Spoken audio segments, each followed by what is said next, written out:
The concept is basically simple. It means that we have clean technology players. RSMGC basically will offer you the carbon process documentation, support to also roll out the project, and help you to generate climate finance. What you need to bring in is only the corporates who say that, yes, we want to participate in something like this, and the tie-ups can be facilitated. Once you finish this particular meet, you could just walk out and see the technology. But how do you gain your credits? Typically in baseline, your 3-stone fire gives you an efficiency of about 10%, while these chulas, as they're popularly known as, give you an efficiency of a minimum 20 to 25%. But actually today, you get chulas which gives you an efficiency of about 30 to 40%. So that is really why you conserve fuel wood when you use a stove like this. Also, it is portable, stable, and of course the surface temperature doesn't increase, so it's very safe to use, handle. Okay. Again, here you have the zero energy, but of course, this particular purifier is just a household purifier. The program actually allows for a wide range of technologies. So it's not just a household purification. You can even have a community-based purification system, and you'll still be able to generate your credits and benefit from something like this.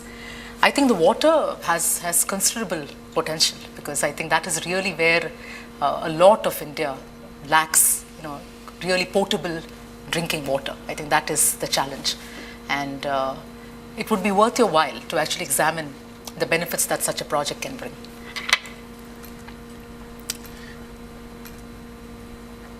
So, like I'd say that the one big differentiator for a project like this is that it has the opportunity for small communities in very, very poor regions to actually obtain clean water, improve health conditions, and create women empowerment, create jobs for women, as much as it is an investment in clean technology.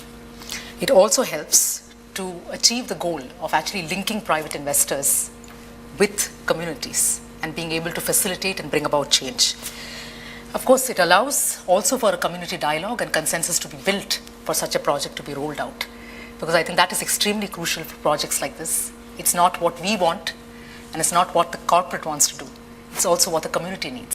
Good afternoon, everybody. Chulika project was discussed in 2011. We thought it was fitting in almost all the areas that we were working in.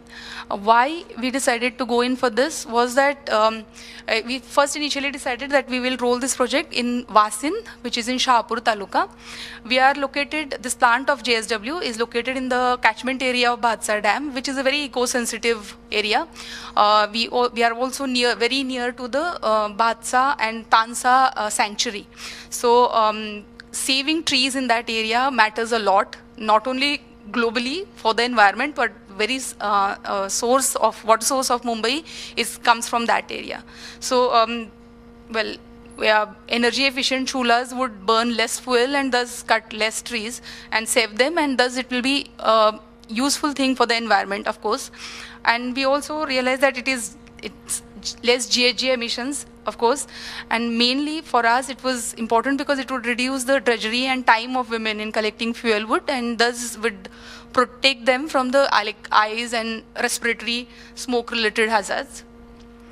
And one reason also was that we thought that the part funding which would be generated from carbon credits would help us kind of take this project further to our other locations.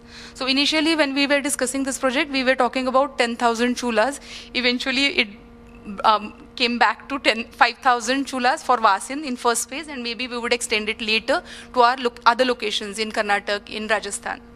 So partners for this project, of course, were GC, JSW, and Maving Mahila Arthik Vikas Mahamandal, which has self-help groups in Shahpur and across Thane district. We took them as our local partners, and their area resource centers, 2 area resource centers that we decided to closely working with. So these became the project partners. The process basically in the first phase, first was deciding the project. I remember Mr. Rambabu and Betsy coming to our CSR meet way back in February 2011 when we were discussing about different projects that could be taken up as part of carbon credits. So we discussed about CFL bulbs, we also discussed about the solar lamps, we discussed about the basically biogas generators. When of that, first was selecting a project which we thought was a fit with what we wanted to do for the community, which community would accept. And again, when we decided the chula, the second phase was deciding which chula, because there were 5-6 models, of which we decided 2. And then the 2 models, IED Square and Adi Shakti, they were then demonstrated to women. So that's the photograph of the chulas getting demonstrated to a group of women, which Mavim had helped us get in touch with. Then part 2 was we left those chulas with women for 5 weeks for them to use them and experience them, because it's awareness is one thing and changing behavior is another. Though people know that they don't want to kind of burn trees and whatever, that awareness getting translated into changing behavior of using something else to cook their food. So that for that to happen, we had to leave that chula with the women to experiment using it for 5 weeks. And after that, we had stakeholder consultation. For this stakeholder consultation, Betsy, we had invited almost everybody, like, forest department, government officials, elected representatives, Gram Panchayat representatives, our own employees, nearby companies, and of course, Gram Panchayat members and the people of the village, Gram Sabha. So we had put up posters in the villages nearby, and also had sent letters to all the government officials for that. Next process was, of course, validation by the Bureau Veritas, where Bureau Veritas team went to these small villages all over the place for 2 days just to see what the existing practices are and whether people were ready to take up projects such as this. And this Betsy has already talked about it, which followed by a multi-stage UNFCCC registration process, which went on for 2 years exactly. So when we started in October 2011, we had our stakeholder consultation, and now it's October 2013 when the project has been accepted by UNFCCC. This would lead to starting of another process of procurement of chulas, distributing, maintaining records, reporting and all. So in this first part of the process, our learnings was basically selecting an appropriate project is important. Knowing, what people will accept, people will gradually adopt to it is important. We also realize that community is ready for trying out new things.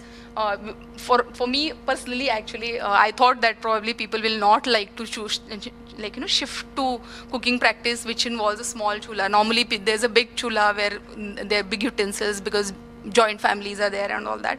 But I was proved wrong. People were very much ready to try out and also accept new things. The reason why it happened was that it was not just something demonstrated to them or shown to them, but we allowed them to use it, experiment it, and then convince them themselves and others too in people's consultation to adopt something new. We realized that it's not just giving away goods, but you have to have a robust system of checking the usage and reporting and repair and maintenance, because 10 years is a long time. And we as a companies, it was good the same, because when we always talk about this, project mode, and that's kind of, we don't know what it is. So it helped us realize what it was in this entire process. But then the time took was pretty long, and the resultant cost implications also need to be considered, because when we discuss this, which chulas, the cost has almost doubled. So one of the learnings which we would like to share with other people who would like to take a project like this is that think about the time and the cost part of it. So thank you. Hello everybody and very good afternoon. I am representing Ambuja Cement Limited. Basically their CSR foundation. So I have a very brief presentation, and first of all I would like to share our CSR strategy, which I think it is important at this forum to understand how a cement manufacturing company work their CSR interventions with the community. Then I would like to share our experience with CDM project under the help of General Carbon. Our company has a vision to be most sustainable and competitive company in our industry, and with the mission to create value for all stakeholders. Under CSR, we are focusing on energizing society and creating healthy environment. So these are the two area where we are working hard under CSR. Started way back in 1993 for CSR activity, and our start was with a philanthropic approach, where most of the interventions were demand driven. The community demands something and company fulfill those demand. Then later we analyze we need to develop some strategic program which will lead to some somewhere good outcome at community level. So we devised our program in a strategic manner, and currently we are working for long-term sustainability, where we are engaging directly with community and making them as a partner for interventions. With the mindset of sustainability, our interventions, community-based interventions, stands on 5 themes. So, natural resource management, livelihood development, human development, mason training, and project affected people. So, with all these community-based interventions, our focus is to develop a business impact with the community. So, with natural resource management, our company get easy access to natural resources which are very vital for the operations of the company.